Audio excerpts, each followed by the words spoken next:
বিসমিল্লাহির রহমানির রহিম। আমি এখন আছি ধামরাই থানার ঐতিহ্যবাহী গ্রাম রাজাপুর গ্রামে। এখানে রাজাপুর আদর্শ সমিতির আয়োজনে এখানে একটা আমাদের গ্রামের লীগ পদ্ধতির যে ক্রিকেট ম্যাচ ছিল, সেই ম্যাচের আজকে ফাইনাল ম্যাচ। এই ম্যাচে 2 আম্পায়ার খেলা পরিচালনা করবে। আমি তাদের কাছে একটু তাদের অনুভূতিটা জানতে চাই। আসসালামু আলাইকুম। ওয়ালাইকুম আসসালাম।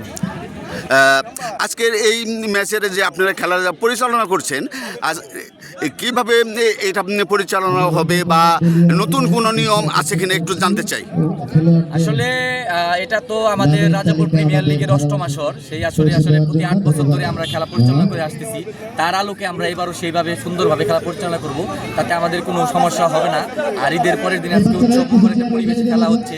আমরা দর্শক থেকে শুরু করে সকল আয়োজক কমিটির সবাইকে বিশেষভাবে ধন্যবাদ জানাচ্ছি।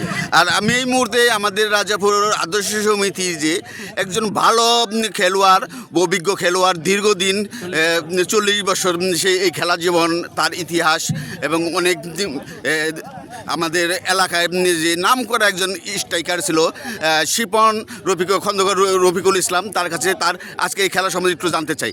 প্রথমে আমি রাজাপুর আদর্শ সমিতিকে ধন্যবাদ জানাই এই সুন্দর আয়োজন করার জন্য।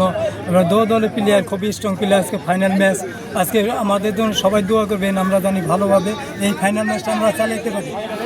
আমরাও চাই এই আজকের এই খেলাটা সুন্দর এবং মনোরম পরিবেশে খেলাটা আপনি পরিচালনা করবেন, এবং আমরা সব দলের কাছেই আমরা এটা সৌহার্দ্যপূর্ণ একটা খেলা উপহার চাই। ভালো থাকবেন।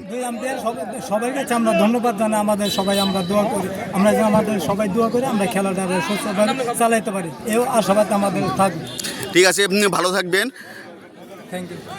ঠিক আছে। আমি সেকান্দার বক্সি অল্প কিছুক্ষণের মধ্যে আমি লাইভে চলে আসব, এবং এখানকার যে 2 দলের প্লেয়াররাই মাঠে তাদের যে অনুশীলন পর্ব, সেই অনুশীলন পর্বটাও শেষ করে ফেলছে। তাই আপনারা এই খেলাটা সেকান্দার বক্সি ফেসবুক পেজে আপনারা দেখতে পারবেন। অল্প কিছুক্ষণের মধ্যে আমি সেকান্দার বক্সি সরাসরি লাইভে চলে আসব। ভালো থাকবেন, চোখ রাখুন সেকান্দার বক্সি ফেসবুক পেজে।